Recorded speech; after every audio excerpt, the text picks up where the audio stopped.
அத்தியாயம் 9. மே 21ஆம் தேதி பிற்பகல் 3:30 மணியளவில் நான் போரூர் சென்றடைந்தபோது மைதானத்தைச் சுற்றி சில காவல்துறையினர் நின்று கொண்டிருந்தனர். மக்கள் 200-300 பேர்தான் திரண்டிருந்தனர். ஆனால் நெடுஞ்சாலை நெடுகிலும் மக்கள் பல்லாயிரக்கணக்கானோர் நின்று கொண்டிருந்தனர்.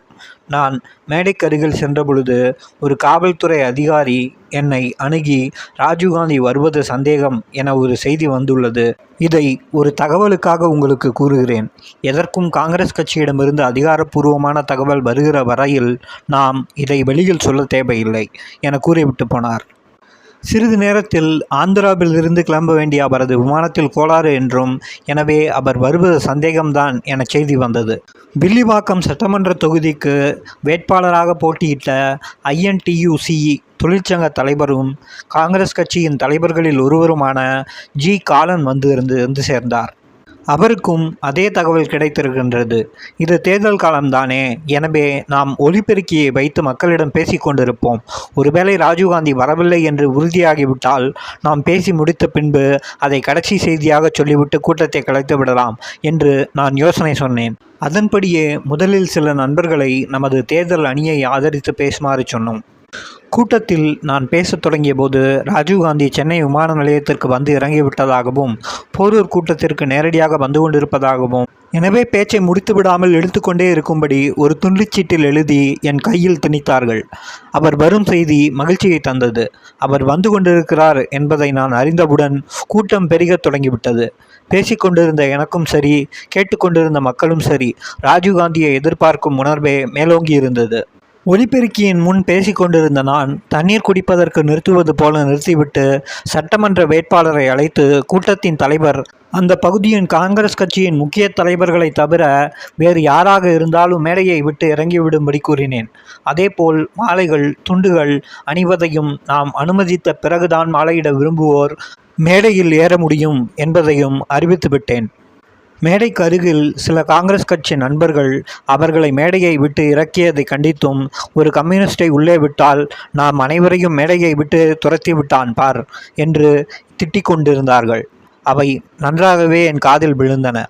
இந்த சந்தடி முடிவதற்குள் ராஜீவ்காந்தி மேடைக்கு வந்துவிட்டார். அவருக்கு நானும் சட்டமன்ற வேட்பாளரும் பெரிய மாலையை போட்டோம். அது நாங்கள் அவருக்கு அணிவிக்கும் கடைசி மாலை என்று அப்பொழுது தெரியவில்லை. வழக்கமாக அவருக்கு சிவப்பு நிற சால்வையை நான் அணிவிப்பது வழக்கம். அன்று புறப்படும் முன்னர் என் மகளிடம் நல்ல சால்வையாக ஒன்றை எடுத்து வைத்திருக்குமாறு சொல்லியிருந்தேன். மாலையை போட்ட பின்னர் சால்வையை போர்த்த நான் பையை திறந்தபோது வெள்ளை நிற சால்வை வந்தது.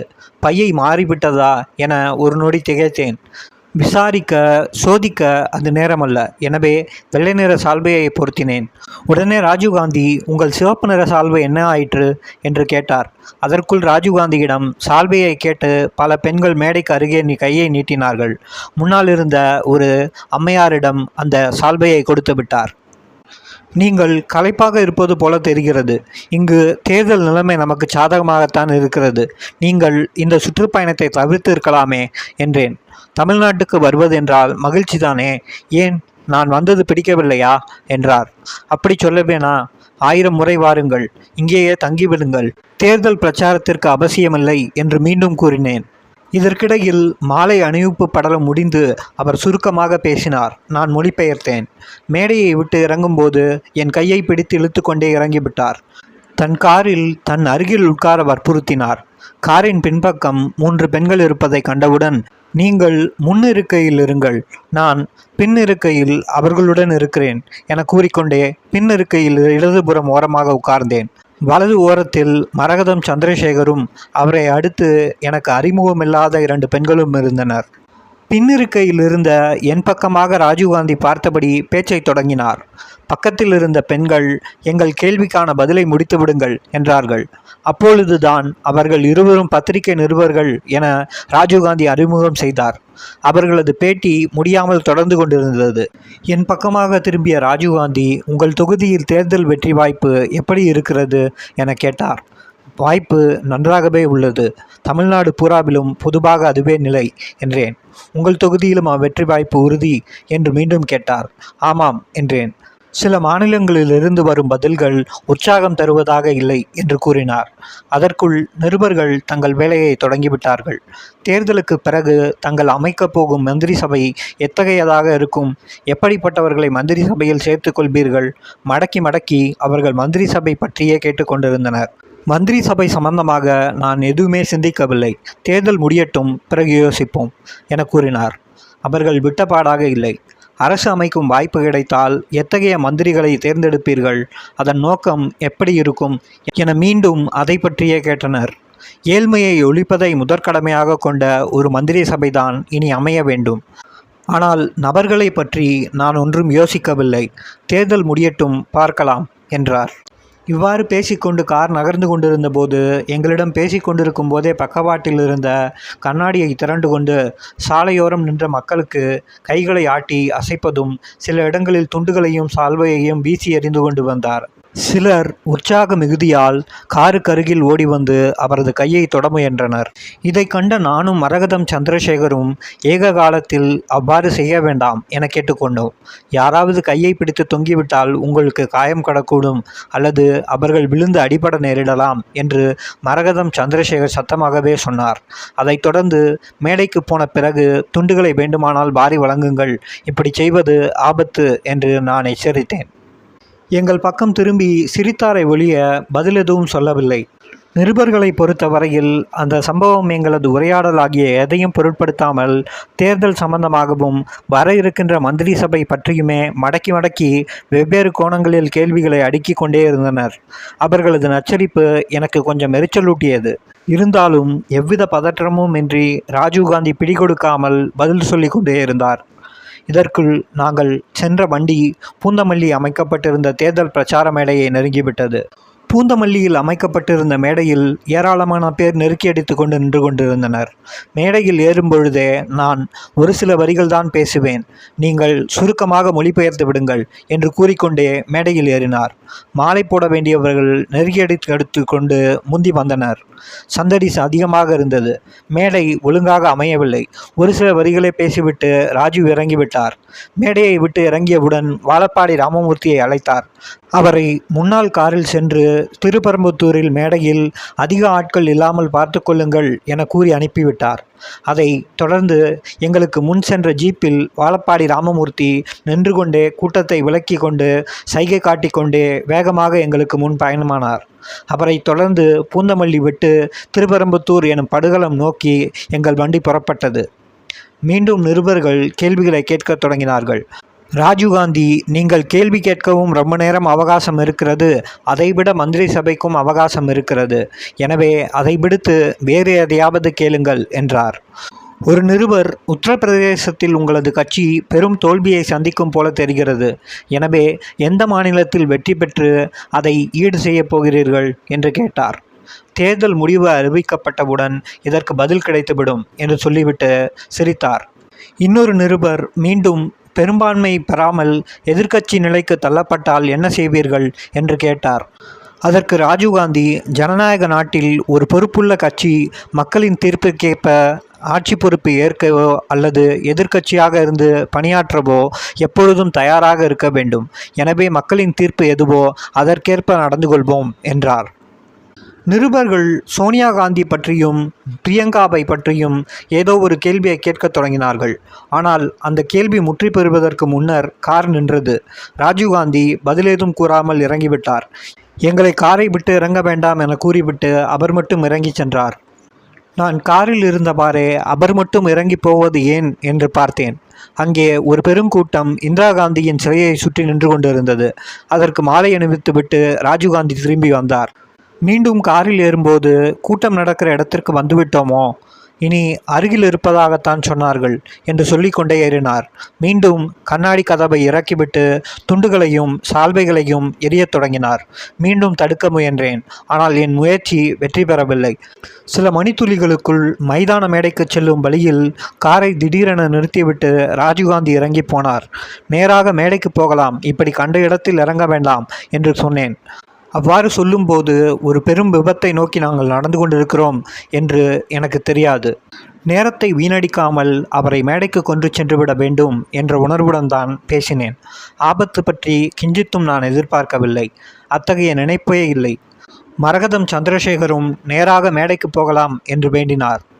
மாலைகளோடு பெண்கள் வெகுநேரம் காத்து கொண்டு நிற்கிறார்கள் போல தெரிகிறது. தமிழ் மக்கள் என்னை நேசிக்கிறார்கள், நான் தமிழ் மக்களை நேசிக்கிறேன் என்று கூறிய வண்ணம் சிரித்து கொண்டே இறங்கினார். இதுதான் அவர் எங்களிடம் பேசிய கடைசி வார்த்தைகள். ராஜீவ்காந்தி வாயிலிருந்து உதிர்ந்த கடைசி வார்த்தைகளும் இவைதான். தமிழ் மக்கள் என்னை நேசிக்கிறார்கள், தமிழ் மக்களை நானும் நேசிக்கிறேன். இதைத் தொடர்ந்து அவரது வழக்கமான புன்சிரிப்பு. ராஜீவ்காந்தி காரை விட்டு இறங்கி வெகு வேகமாக கூட்டத்தை நோக்கி நடந்தார். அந்த கூட்டத்தினரும் முண்டியடித்து கொண்டு ஓடி வந்தனர். ராஜீவ்காந்தி மீது அவர்கள் மோதாமலும் தள்ளாமலும் இருப்பதற்கு அவர்களை தடுத்து நிறுத்த முயன்றேன். 2-3 கனத்த பெண்கள் என்னை தள்ளிவிட்டார்கள். அவர்களை நிறுத்துவதற்கு பதிலாக நிற்க முடியாமல் நான் தள்ளாடி கொண்டிருந்தேன். என் வலது கால் பாதத்தில் தனது செருப்பு கால்களால் என்னால் தாங்கிக் கொள்ள முடியாத வேகத்தில் ஒருவர் மிதித்தார். வலி தாங்க முடியாமல் அவர்களை தள்ளி முறைப்படுத்த போராடி கொண்டிருந்தேன். ஓர் இளைஞன் ராஜீவ்காந்தியின் கழுத்தில் துண்டை போட்டு அவரது கையையும் தோளிலே போட்டுக்கொண்டு ராஜீவ்காந்தியை திணற அடித்துக்குவது போகாதென்று ஒரு கேமராக்காரரை சீக்கிரம் படமெடு என்று விரட்டி கொண்டிருந்தான். எங்களைத் தொடர்ந்து மரகதம் சந்திரசேகரும் மிக சிரமப்பட்டு மூச்சு வாங்க நடந்து வந்து சேர்ந்தார். ஆர்வமுள்ள நண்பர்கள், ஆனால் முற்றிலும் கட்டுப்பாடே இல்லாத ஒரு காட்டு கூட்டமாக நடந்து கொண்டது. அவரோடு சேர்ந்து படம் எடுத்து கொள்ள வேண்டும் என்பதிலே காட்டிய அக்கறை ஒரு பெரும் தலைவரிடம் எத்தகைய மரியாதையுடன் நடந்து கொள்ள வேண்டும் என்ற பண்பாட்டையே சாகடித்து விட்டது. காங்கிரஸ் கட்சியினர் அவரது கட்சியின் தலைவரை மரியாதையாக நடத்துவது எப்படி, பாதுகாப்பு கொடுப்பது எப்படி, ஒரு பொது மேடைக்கு அமைப்பது எப்படி என்பது போன்ற பல சாதாரண விஷயங்கள் காங்கிரஸ் கட்சியை விட்டு அகன்று பல ஆண்டுகள் ஆகிவிட்டதாக நான் நினைக்கிறேன். அந்த கட்டுப்பாடற்ற கூட்டத்தின் மத்தியில் ஒரு கருநாகம் ஊர்ந்து கொண்டிருந்தது எனக்கு தெரியவில்லை. கூட்டத்தினருக்கும் தெரியவில்லை, காவல்துறையினருக்கும் தெரியவில்லை. இந்த கூட்டத்தை முறைப்படுத்த போராடி கொண்டிருந்த நேரத்திலேதான் ராஜீவ்காந்தியின் தனிக்காவலர் என் தோளை பிடித்து, நீங்கள் மேடைக்கு செல்லுங்கள், நான் ராஜீவ்காந்தியை அழைத்து கொண்டு வருகிறேன் என்றார். நான் மேடையை பார்த்தபோது மேடையில் தமிழ்நாடு காங்கிரஸ் கட்சி தலைவர் வாழப்பாடி ராமமூர்த்தி மட்டும் நின்று கொண்டிருந்தார். ராஜீவ்காந்தியின் பாதுகாவலரை தொடர்ந்து தமிழ்நாடு காவல்துறை அதிகாரி ஒருவர் என் அருகில் வந்தது தெரிந்தது. ஆனால் நான் அவரது முகத்தை பார்க்கவில்லை. அவர் பெயரும் எனக்கு தெரியாது. ராஜீவ்காந்தியை காவலர் அழைத்து வர விட்டுவிட்டு மேடைக்கு செல்லலாம் என திரும்பிய பொழுது அவரது தோளுக்கும் என் தோளுக்கும் இடையில் ஒரு அடி இடைவேளை இருந்திருக்கலாம். வழக்கமான என் செந்துண்டு என் தோளில் இருந்தது. நான் திரும்புவதற்காக இடது காலை எடுத்து வைத்தபோது வேட்டு வெடித்தது. சத்தம் கேட்டது. வெடித்தபோது வரவேற்புக்கான வானவேட்டு போடும் நண்பர்கள் முட்டாள்தனமாக மைதானத்திற்குள் வெடித்து விட்டதாக ஒரு நொடி நினைத்தேன். ஆனால் தொடர்ந்து சிந்தித்து பார்க்க வழியே இல்லாத வகையில் 6-7 அடிகளுக்கு அப்பால் தூக்கி எறியப்பட்டேன். தூக்கி எறியப்பட்டு விழும்போது வலது கையை ஊன்றியதால் என் வலது கை சதை சிதைந்தும் முன்கை பகுதி மேலே ஏறியும் விட்டது. சில நொடிகள் என்ன நடந்தது என்பதை என்னால் புரிந்து கொள்ளவே முடியவில்லை.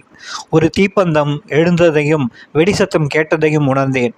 ஆனால் அதனால் என்ன நடந்தது என்பதை என்னால் தெரிந்து கொள்ள முடியவில்லை. ஒரு சில நிமிடங்களுக்கு பிறகுதான் நான் பிராக்ஞை பெற்று மீண்டும் எழுந்திருக்கக்கூடும் என நினைக்கிறேன். ஏதோ ஒன்று நடந்துவிட்டது என்பது மட்டும் தெரிந்தது. நான் எழ முயன்றேன். எழுந்திருக்க முடியவில்லை. இடது கையை ஊன்றி தலையை தூக்கி சுற்றி பார்க்க முயன்றேன். கண்களில் எரிச்சல் அதிகமாக இருந்தது. தலையிலிருந்து காது, மூக்கிலிருந்து ரத்தம் பீரிட்டு தெரித்தது. வலது பக்க விலா எலும்பு கால்பாதம் வரையில் நூற்றுக்கணக்கான நெருப்பு கம்பிகள் குத்துவது மாதிரி ஒரு சகிக்க முடியாத வேதனை. வெடி விபத்து நடைபெற்றிருக்கிறது. அடிபட்டு காயப்பட்டு விட்டோம். ஆனால் சாகவில்லை. இனி என்ன ஆகும் என்று நினைக்கபோதுதான் ராஜீவ்காந்தி எங்கே என்ற எண்ணம் பகீரென்று எழுந்தது. அவரது பெயரை சொல்லி ஓங்கி கத்தினேன். ஆனால் அந்த நேரத்தில் என் சத்தம் பிறருக்கு கேட்டதா என தெரியவில்லை. பதில் ஏதும் வரவில்லை. என் கண்களால் எதையும் தெளிவாக பார்க்க முடியவில்லை. இருப்பினும் இடது கையை ஊன்றி மீண்டும் எழப் போராடி கொண்டிருந்தேன். எனக்கு மிக அருகில் 2ஆக துண்டிக்கப்பட்ட ஒரு உடல் வெட்டப்பட்ட ஒரு ஆடு மாதிரி துடித்து கொண்டிருந்தது.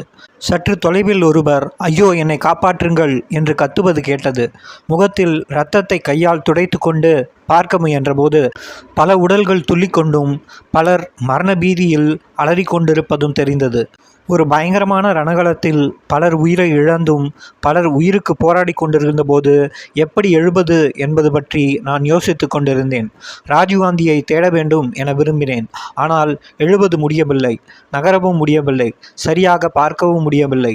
நல்ல வேளையாக என்னுடன் அந்த கூட்டத்தில் கலந்து கொள்ளவும் எனக்கு துணையாகவும் இருக்க வந்திருந்த சென்னை துறைமுக சங்க செயலாளராக இருக்கும் தோழர் அஜீபும், கட்சி தோழர் கார்த்திக்கும், என் தம்பியின் மகனும், முகப்பேரைச் சேர்ந்த விஸ்வநாதனும், கோவை தோழன் மணியும், எங்களுடைய ஓட்டுநர் விஸ்வநாதனும் என் சிவப்பு சால்வை கிடப்பதை அடையாளமாக வைத்து மைதானத்தை நோக்கி ஓடி வந்தனர். ஆனால் என்னுடைய சால்வை ராஜீவ்காந்தியுடைய உடலோடு சேர்ந்து பறந்து அவர் உடம்பிற்கு அருகிலேயே கிடந்தது என்பதை பின்னர் அறிந்தேன். நான் அதற்கு பல அடிகளுக்கு அப்பால் கிடந்தேன். தோழர் என் கைகளையும் கால்களையும் பிடித்து தூக்கினார். பல இடங்களில் இருந்து வடிந்த இரத்தத்தை பார்த்து பயந்து போனார்கள். நான் அவர்களுக்கு தைரியமூட்டி என்னை ஜீப்புக்கு கொண்டு போங்கள் என்றேன். என் கைகளையும் கால்களையும் பிடித்து தூக்கி கொண்டு அவர்கள் நடக்க துவங்கிய போது மேடையில் நின்ற வாழப்பாடி ராமமூர்த்தி தலையில் அடித்து கொண்டு கதறி அழுவதையும் 4 பேர் அவரை பிடித்து உட்கார வைக்க போராடி கொண்டிருந்ததையும் பார்த்தேன். மறுபுறம் ஜி.கே. மூப்பனார் வேட்டி நுனி ஒன்றை கையில் பிடித்து கொண்டு மைதானத்தை நோக்கி ஓடி வந்து கொண்டிருப்பதையும் பார்த்தேன். நாங்கள் 4-8 வைப்பதற்குள் காயப்பட்டு கிடந்த காவல்துறையைச் சேர்ந்த ஒருவர் என்னை காப்பாற்றுங்கள் என்று கத்தினார். நான் அவர் பக்கம் திரும்பி, நீங்கள் பயப்பட வேண்டாம், என்னை ஜீப்பில் போட்ட பிறகு என் தோழர்கள் உங்களையும் தூக்க வருவார்கள் என கூறிவிட்டு, ராஜீவ்காந்தி எங்கே என அவசரமாக கேட்டேன். அவர் சிறு காயங்களுடன் தப்பிவிட்டார். அவரை ஆஸ்பத்திரிக்கு கொண்டு போய் விட்டார்கள்.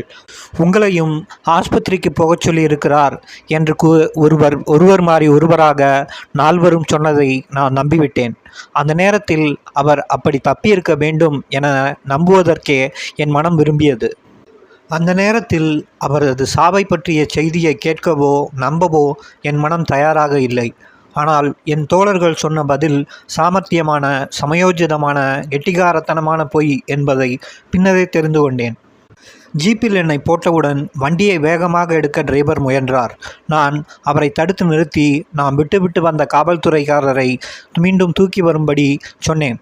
துரிதமாக அந்த கடமையை செய்தார்கள். பின்னர் ஜீப் வேகமாக கிளம்பிற்று. அந்த நேரத்தில் காவல்துறையைச் சேர்ந்த பலர் ஓட்டமாகவும் வண்டிகளிலும் பல திசைகளை நோக்கி ஓடிக்கொண்டிருந்ததை, மறக்க முடியாத இழிவான நிகழ்ச்சிகளையும் கண்ணால் கண்டேன். அதே நேரத்தில் விபத்து நடந்த இடத்திற்கு அருகில் சில காவல்துறையினர் கைத்துப்பாக்கிகளுடன் பிடி, விடாதே என கத்திக்கொண்டு ஓடியதையும் கண்டேன். மைதானத்தில் அவ்வாறு நின்றவர்கள் சிலர், மைதானத்தை விட்டு உயிருக்காக ஓடியவர்கள்தான் பலர். காவலுக்காக வந்திருந்த காக்கி சட்டை அணிந்திருந்த போலீசார் தலைதெறிக்க ஓடிக்கொண்டிருந்தனர். 3 உயர் போலீஸ் அதிகாரிகள் மட்டும் ரிவால்வருடன் வெடிகுண்டு வெடித்த இடத்தை சுற்றி ஓடிக்கொண்டும் கத்திக்கொண்டும் இருந்தனர். அவர்களில் ஒருவர் கம்பத்திற்கு அருகிலுள்ள கிராமத்தைச் சேர்ந்த ராமகிருஷ்ணன், மாவட்ட உதவி போலீஸ் அதிகாரி. போலீஸ் வேன்கள் மிக வேகமாக ஓடத் தொடங்கின. சில உயரதிகாரிகள் விசிலடித்து அவர்களை நிறுத்தி கத்தியும் வண்டிகளை நிற்காமல் பிழைத்தால் போதும் என ஓடிவிட்டன. கோழைகளைப் போல காவல்துறையினர் ஓட கண்டேன். அரசியல்வாதி மூப்பனார் களம் நோக்கி வேட்டியை மடித்து கொண்டு ஓடி வந்ததையும் கண்டேன். வாழப்பாடி கதறி உருண்டு அழுவதையும் கண்டேன். இருந்தும் ராஜீவ்காந்தி இறந்து விட்டதாக, கொல்லப்பட்டு விட்டதாக அப்போது நான் நம்புவது இல்லை, நினைக்கவும் இல்லை. ஜீப் சிறிது தூரம் சென்றவுடன், எங்கு போகிறீர்கள் என்று தோழர்களை கேட்டேன். காஞ்சிபுரம் மருத்துவமனையை நோக்கி போய்க் கொண்டிருக்கிறோம் என்றார்கள். வேண்டாம், வண்டியை சென்னை அரசு பொது மருத்துவமனைக்கு நோக்கி விடுங்கள் என்று சொன்னதும் மறுப்பின்றி வண்டியை சென்னையை நோக்கி திருப்பி வேகமாக ஓட்டத் தொடங்கினார்கள். இரத்தம் தொடர்ந்து வடிந்ததால் வேதனையும் அதிகமாயிற்று. நாக்கு வறண்டு தாகமாயிற்று. எனவே தண்ணீர் வேண்டும் என்று கேட்டேன். ஒரு பாட்டிலில் பாதி அளவில்தான் தண்ணீர் இருந்தது. அதை நான் வாங்கி குடிக்க முயல்வதற்குள் காயப்பட்டு கிடந்த காவல்துறைக்காரர் தனக்கு தண்ணீர் வேண்டும் என்று கத்தினார். லேசாக நாக்கையும் உதட்டையும் நனைத்து கொண்டு தண்ணீர் பாட்டிலை அவருக்கு கொடுக்க சொல்லிவிட்டேன். அவ்வாறு நாங்கள் அதிகமாக தண்ணீர் குடிக்காதது நல்லதாக போய்விட்டது. காயப்பட்டு இரத்தம் ஓடிக்கொண்டிருக்கிற நேரத்தில் நாக்கு எவ்வளவு வறண்டாலும் தண்ணீரை குடிக்கக்கூடாதாம். அத்தகைய நேரத்தில் தண்ணீரை குடித்தால் இரத்தம் வழிவது தீவிரமடையுமாம். எனவே கூடுமான வரையில் எவ்வளவு கதறி அழுதாலும் தண்ணீரை கொடுக்காமல் இருப்பது அல்லது உதட்டை மட்டும் லேசாக நனைப்பது என்பதோடு நிறுத்தி கொள்ள வேண்டுமாம். நான் மருத்துவமனையில் சேர்ந்த பிறகு நான் உயிர் பிழைத்த அதிசயங்களில் தண்ணீர் கிடைக்காமல் போனதும் ஒன்று என்று டாக்டர்கள் சொன்னார்கள். தண்ணீரை அதிகமாக குடித்திருந்தால் பாதி வழியிலேயே செத்திருக்கக்கூடிய அபாயம் இருந்தது என்று சொன்னார்கள். திருப்பரம்பத்தூரிலிருந்து 45 நிமிடத்திற்குள் டிரைவர் விஸ்வநாதன் கொண்டு வந்து சேர்த்ததையும் வெகுவாக பாராட்டினார்கள். இன்னும் 5 நிமிடங்கள் காலதாமதமாக ஆகியிருந்தால் சிகிச்சை பலன் செய்தும் பலனில்லாமல் செத்திருக்கக்கூடும் என்று சொன்னார்கள். திருப்பரம்பத்தூரிலிருந்து சென்னையை நோக்கி புறப்பட்ட ஜீப்பை கண்மண் தெரியாமல் வேகத்தில்தான் டிரைவர் ஓட்டியிருக்கிறார். போகும்போது டிரைவரை எச்சரித்த தோழர் அஜி, குண்டு விபத்திலிருந்து தப்பி வந்த நம் தோழரை இப்போது வேகமாக போய் எங்காவது மோதி முடித்து விடாதே, ஒருவருக்கு பதிலாக 6-7 பேர் சேர்ந்து சாகப் போகிறோம் என்று அவர் எச்சரித்ததும் என் காதில் விழுந்தது. எவ்வளவு தூரம் வந்துவிட்டோம் என்று ஒருமுறை கேட்டேன். பூந்தமல்லியை தாண்டிவிட்டோம் என்று பதில் வந்தது. வலது கையும் காலும் வலி தாங்க முடியவில்லை. அதை மட்டும் ஏதாவது துணியை சுற்றி பிடித்து கொள்ளுங்கள் என்று சொன்னேன். அதற்கு மேல் அதிகமாக பேச முடியவில்லை. பார்க்க முயன்றேன். எரிச்சல் அதிகமாகிக் கொண்டே இருந்தது. இரத்தம், துப்பாக்கி மருந்து கலந்த புகை தண்ணீரும் நெற்றியிலிருந்து வடிந்து கொண்ட கண்ணுக்கு எரிச்சலை அதிகமாக கொடுத்தன. சிறிது தூரத்து சென்ற பின் கண்களை துடைத்து கொண்டு எந்த இடம் என்று பார்க்க முயன்றேன். நிறைய கட்டடங்கள் தெரிந்தன. ஆனால் எந்த இடம் என்று உறுதியாக சொல்ல முடியவில்லை. பூந்தமல்லி தாண்டி ஜீப் சென்னையை நோக்கி வந்து கொண்டிருந்த போது விபத்து நடந்த இடத்து செய்தி பரவி சென்னையில் தெருக்களில் தீ வைப்பு அடிதடி பரவி கிடந்தது. அமிர்தக்கரையை தாண்டிய போது கல்லெறியும் தீ வைப்பும் நடந்து கொண்டிருந்தது. ஜீப்பில் இருந்த தோழர்கள் நின்று கொண்டு, மருத்துவமனைக்கு காயப்பட்டவரை பாண்டியனை கொண்டு போய் கொண்டிருக்கிறோம், விலகுங்கள், கல்லெறியாதீர்கள் என்று தங்கள் சக்தி முழுவதையும் பயன்படுத்தி கத்திக்கொண்டே போயிருக்கிறார்கள். மிகப்பெரிய ஆச்சரியம், ஜீப்பை யாரும் தடுக்கவில்லை. அத்தனை ஆயிரம் கற்கள் பறந்த போதும் ஒரு கல் கூட ஜீப் மீது விழவில்லை. மருத்துவமனையின் நுழைவாயில் அருகே ஜீப் இன்னொரு வண்டியோடு மோத இருந்திருக்கிறது. ஆனால் நுழைவாயில் தப்பிவிட்டதாக பின்னர் சொன்னார்கள். ஒரு கிறிஸ்தவ தேவாலயத்தில் நியாயன் விளக்கினால் எழுதப்பட்ட வாசகம் தெரிந்தது. பயப்படாதே, உன்னுடனே நான் இருக்கிறேன் என்பதுதான் அந்த வாசகம். அந்த நேரத்தில் அதை ஒருவர் நேரில் நின்று எனக்கு உறுதி கூறுவதைப் போல தோன்றியது. அந்த வார்த்தைகள் வேதனையை மறந்து அசாத்திய நம்பிக்கை கொள்ள வைத்தது. சாவை எதிர்த்து போராடுகிற ஓர் உறுதி மனதில் ஆழமாக வளர்ந்தது. குழந்தை மாதிரி நான் சாகப்போவதில்லை, சாக மாட்டேன் என முடிவு செய்து கொண்டேன். அவ்வாறு நினைத்து கொண்ட போது அது என்ன உன் கையில் இருக்கிறது என்ற கேள்வியும் மனதில் எழுந்தது. இதையெல்லாம் டாக்டர்களிடம் விட்டுவிடு என்று என் கம்யூனிஸ்ட் மூளையும் புத்தி சொல்லி கொண்டிருந்தது. பொது மருத்துவமனையைச் சேர்ந்ததும் டாக்டர்களை தோழர்கள் அணுகி பதற்றத்தோடு நடந்ததை சொல்லி என்னை சீக்கிரமாக அவசர சிகிச்சை பிரிவிற்கு தூக்கிச் செல்லுமாறு வற்புறுத்தினார்கள். தோழர்கள் பதறி உரத்த குரலில் பேசியது டாக்டர்களுக்கு பிடிக்கவில்லை என்று தெரிந்தது. டாக்டர்கள் அஜீவுடன் கோபமாக வாதாடுகிற சத்தம் கேட்டு நான் ஒருவாறு சமாளித்து மீண்டும் பேச முற்பட்டேன். டாக்டர்களை அருகில் வரச் சொல்லி சடங்குகளை பாராமல் உடனடியாக இரத்த கழிவை நிறுத்த உள்ளே கொண்டு செல்லுங்கள். ராஜீவ்காந்திக்கு என்ன ஆயிற்று என்று தெரியவில்லை. மேலும் பலர் மருத்துவமனைக்கு வரக்கூடும், தயாராகி கொள்ளுங்கள், இனியும் தாமதிக்க வேண்டாம் என்று பேசுகிற வரையில் என் சக்தி முழுவதையும் திரட்டி பேசிவிட்டேன். மீண்டும் மயக்கமாகிவிட்டேன். படுக்கையில் போட்டவுடன் பல டாக்டர்கள் என்னை சுற்றி நிற்பதும் பரபரப்புடன் பேசுவதும் ஓரளவு எனக்கு விட்டு தெரிந்து கொண்டிருந்தது. ஒரு டாக்டர் குனிந்து வந்து என் காதருகில், உங்கள் தலையை உடனடியாக மொட்டையடிக்க வேண்டும், உங்கள் சட்டையை பனியனையும் கலற்ற முடியாது, கத்திரிக்கோல் வைத்து வெட்டத்தான் வேண்டும் என்றார். இதை ஓரளவு புரிந்து கொண்ட நான் என் மன வலிமை முழுவதையும் திரட்டி, நான் இப்பொழுது நோயாளி, நீங்கள் டாக்டர், செய்ய வேண்டியது எதுவானாலும் செய்யுங்கள் என கூறிவிட்டு மீண்டும் மயங்கிவிட்டேன். தலை ரோமத்தை ஒருவர் வலித்து எடுக்கிற அதே நேரத்தில் இன்னொருவர் கத்திரிக்கோல் வைத்து சட்டையையும் பனியனையும் துண்டு துண்டாக வெட்டி எடுத்தார். இரத்தம் வழிவதால் சட்டையிலும் பனியனிலும் தேய்த்து அது உடம்போடு ஒட்டி கொண்டு விட்டது. எனவே அதை பிரித்தெடுப்பதற்காக அவர்கள் வெட்டியெடுக்க நேரிட்டது. இதற்கிடையில் ஒரு சுவையான வேறு ஒரு வகை விபத்தும் நடந்தது. வெடிகுண்டு விபத்து நடந்த விவரம் என் மனைவிக்கும் குழந்தைகளுக்கும் தெரியாது. என் முதல் மகள் அருணாவின் முதல் மகள் நீதிமதிக்கு அன்று பிறந்த நாள். எனவே அன்று இரவு விருந்து வைத்து அவர்கள் ஒன்றாக சேர்ந்து விருந்து அறிந்து கொண்டிருந்த நேரம் நானும் வந்து விருந்தில் கலந்து கொள்வேன் என்று பேசிக்கொண்டிருந்தார்களாம். அப்போது தொலைபேசி மணி அடித்திருக்கிறது. காவல் நிலைய அதிகாரி பேசுவதாக சொல்லிவிட்டு என் மகளிடம், உங்கள் அப்பா கொல்லப்பட்டு விட்டார், நாளை காலை அரசு மருத்துவமனைக்கு வந்து உடம்பை பெற்றுக்கொள்ளலாம் என்று சொன்னவுடன் என் மகளுக்கு எதுவும் புரியாமல், ஐயோ, அப்பாவை கொன்றுவிட்டார்களாம் என்று கத்தியபடியே கீழே சாய்ந்து விட்டாராம். என் மனைவி பதறிப்போய் ஓடி வந்து தொலைபேசியை எடுத்து, நீங்கள் பேசுவது யார்? என் கணவர் ராஜீவ்காந்தியுடன் அல்லவா போனார்? எப்படி கொலை நடந்தது பார்த்தீர்களா என்பது வரை நிதானமாக கேட்டிருக்கிறார். மறுபக்கத்தில் இருந்து, அப்பாவிற்கு ரொம்பவும் வேண்டியவர் தானம்மா பேசுகிறேன். குண்டு வச்சு ராஜீவ்காந்தியையும் இன்னும் பலரையும் கொன்றுவிட்டார்களம்மா என்று சொல்லிவிட்டு அவரும் அழுதிருக்கிறார். பிறகென்ன, விருந்து நடந்து கொண்டிருந்த வீடு இலவு வீடாக மாறிவிட்டது. சில நிமிடங்களில் செய்திகள் தெருக்களில் பரவிவிட்டது. பக்கத்து தெருவிலிருந்து ஆண்கள் பெண்கள் எல்லாருமாக வீட்டிலே வந்து திரண்டு விட்டார்களாம். நாங்கள் அப்பொழுது குடியிருந்த வீடு முச்சந்தி முனை வாயில் முகப்பு சுவற்றில் ஒரு பிள்ளையாரை வைத்திருந்தார்கள். அந்த பிள்ளையாருக்கு தினந்தோறும் ஒருவர் வந்து பூஜை செய்வது வழக்கம். ஒரு சில ஆஸ்திக பெண்மணிகளும் நாங்கள் இருந்த வீட்டிற்கே வந்து செடிகளில் பூ பறித்து அந்த பிள்ளையாருக்கு பூஜை செய்வது வழக்கம். இதை தினந்தோறும் நான் வேடிக்கை பார்ப்பேன். சில சமயங்களில் பூக்கள் அவர்களுக்கு எட்டாத உயரத்தில் செடியில் இருந்தால் அதன் கிளைகளை அவர்களுக்கு எட்டுகிறார் போல வளைத்து கொடுப்பதும் உண்டு. அவர்களுக்கு அதிலே ஒரு மகிழ்ச்சி, எனக்கு ஒரு வகை பொழுதுபோக்கு. இவ்வாறு வழக்கமாக வந்து பூஜை செய்யும் வயதான அம்மையார் ஒருவர் அந்த கலவரம் நடந்து கொண்டிருந்த நேரத்தில் வாசல் அருகே நின்று பிள்ளையாருடன் உரத்த குரலில் சண்டை போட்டாராம். அது ஒரு சின்ன கதை. இந்த நிகழ்ச்சி நடைபெறுவதற்கு ஓராண்டுக்கு முன்னால் என்னிடம் சான்றிதழ் பெறவும் சிறு வேலைக்காகவும் என்னை வந்து சந்திக்கும் வழக்கமுடைய ஒரு கட்சியைச் சேர்ந்த வட்டார முக்கியஸ்தர் அந்த பிள்ளையாரை கண் வைத்து கடப்பாறையை வைத்து புரட்டி கொண்டு போய்விட்டார். ஓராண்டிற்கு முன்னால் ஒரு நாள் காலை வீட்டின் முன்னால் இதே போல ஒரு கூட்டம். பூஜை செய்வதற்கு பிள்ளையார் எங்கு இல்லை. சிலர் அழுதனர்.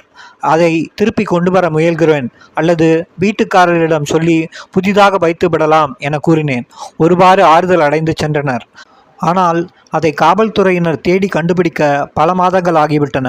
ஒரு கிணற்றிலிருந்து அதை எடுத்து வந்தனர்.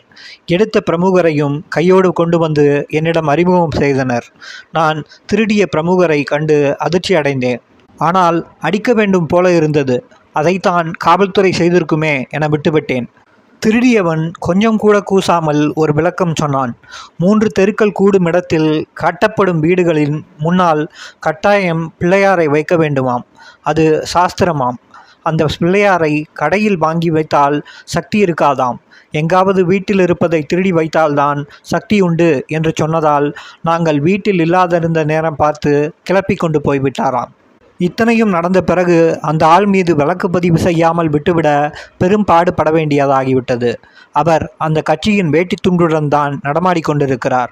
இதுதான் பிள்ளையாரை மீட்ட படலம். இதை சுட்டிக்காட்டி அந்த அம்மையார் பிள்ளையாரிடம் சண்டை போட்டிருக்கிறார். நீ காணாமல் போனபோது உன்னை காவல்துறை மூலம் மீட்டு கொண்டு வந்து வைத்தார். இன்றைக்கு அந்த மனிதரை நீ உயிருடன் இந்த வீட்டிற்கு கொண்டு வராவிட்டால் உன்னை என் கையாலேயே உடைக்கிறேன் பார் என சத்தம் போட்டாராம். பிறகு நேராக வீட்டுக்குள் நுழைந்து அழுது கொண்டிருந்தவர்களையெல்லாம் சத்தம் போட்டு அடக்கினாராம். அவர் சாகவில்லை. எந்த முட்டாள் சொன்னான்? பழையபடி வருவார் பார் என கூறியதோடு என் மனைவியிடம் சென்று, அவர் சாக மாட்டார் அம்மா, அவர் பல புண்ணிய காரியங்களை செய்திருக்கிறார், எனவே என் கடவுள் காப்பாற்றுவான் என கூறிவிட்டு போய்விட்டாராம். நான் இறந்து போனதாக அதிகாரப்பூர்வமாக காவல்துறை கூறிவிட்டது. தெருக்களில் இருந்து வந்த பல பிரமுகர்களும் அப்படித்தான் கேள்விப்படுகிறோம் என கூறிவிட்டனர். எனவே பெரியம்மாவின் வார்த்தைகள் ஆறுதலுக்காக கூறப்படுவதாகத்தான் என் மனைவிக்கு பட்டதாம். அத்தியாயம் முற்று.